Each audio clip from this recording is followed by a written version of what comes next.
Experts across the boxing world are chiming in on the shocking Jake Paul vs. Anthony Joshua showdown, and the split in opinion is sharper than ever. Many seasoned analysts argue that Joshua's physical dominance, deep resume, and Olympic-level schooling give him a towering edge, predicting he could end the fight early simply by applying consistent pressure.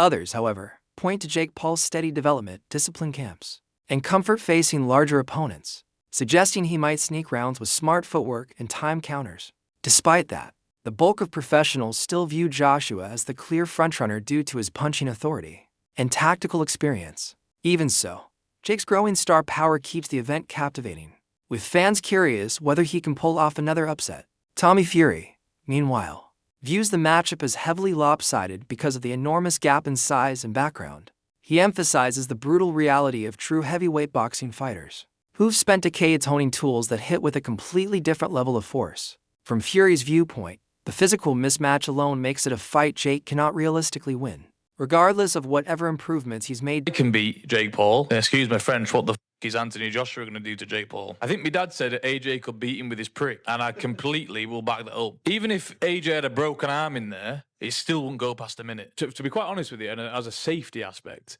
there's no way that fight can go ahead. At the end of the day, my God, how good does it make me look? He gets beat by Jake Paul. Well, that automatically makes me two-time heavyweight champion of the world, doesn't it? There's no proper way. I've got to laugh about it. How are we even talking about this? He got his nut boxed off by me a little over 2 years ago, and now all of a sudden he's talking about fighting Anthony Joshua. It's like, come on. Like, you can't be serious. You can't beat me. I'm not Anthony Joshua, am I? So Eric Chisora's analysis centers on grit and how battle-tested a fighter truly is. Having shared the ring with nearly every top heavyweight of his generation, he judges Paul through the lens of someone who's lived through the sport's harshest moments. In Chisora's eyes, Jake has never been dragged into the deep, punishing trenches against elite big men, and heavyweight combat leaves no space for trial runs. He predicts a short and violent finish. To him, the physical gulf between Joshua and Paul is so immense that he can't picture the fight stretching past 5 rounds under any realistic scenario. Chisora believes Joshua's strength, size, and long-established fundamentals would smother Jake early, well before the halfway mark of the fight. In his opinion, the only real mystery is how Joshua chooses to close the show, not whether Jake can survive into the later stages. If the bout somehow passes 5 rounds, Chisora would read that as Joshua severely underperforming or intentionally dialing back, because the contrast in experience and natural heavyweight force is simply too wide for the contest to persist. And I know you say it's entertainment and there'll be a massive audience, but is there an element of danger as well? Look, AJ's a former world champion, and this is a guy, the best he's been in with is Tommy Fury. Listen, he don't really care. In a boxing ring, it's the only place you can murder somebody and not go to jail. So, kudos to that. So if he gets beaten up and something happens, it's part of the game. Well, I'm not sure that's a game that people will want to see, though. Is it a real fight, though? Is this going to be a proper fight? You will know more than most. Mate, let me tell you something. For how much they're getting paid, about 177 million, whatever, and they're splitting down the middle. So I hope it's not a game, because I want to see some blood. I want to see somebody's teeth falling out. So I told Anthony, I already messaged Anthony, I was like, listen, I tell you what, I said to AJ, if this goes past 5 rounds, everybody's going to be having a go at you, because you can't go past 5 rounds with this kid. He has to go past 1 round or 2 rounds. Past beyond 4 or 5 rounds, people are going to be doubting you as a fighter himself. So he has to smoke him out like what he did Francis Ngannou in Saudi Arabia in 1 round. Yeah, and I think you're dead right. Is he worried about that? Is he worried about what happens, if he doesn't see him off in the first round or the second round? No, he's not worried about it. He's going to smoke this guy out. I'm not worried about it. I'm going to smoke this guy out properly. I'll be there. He's going to smoke him. I can't wait. Theoretically, if he comes out swinging, right, AJ should be able to get it done in are we talking 30 seconds? If AJ is giving it everything he's got. Listen, if AJ comes in there and just blows on this kid, he's gonna just drop him to the floor. So I don't really. I'm just wasting money going to Miami, because I know it's gonna be finished in 1 round. So are you gonna go? Oh yeah. Parker approaches the matchup from the standpoint of professionalism and long-term skill building. He believes a fighter like Joshua, who has spent years refining his craft with elite coaches and sparring top-tier champions, carries layers of technique and ring knowledge that Jake Paul hasn't had enough time to develop.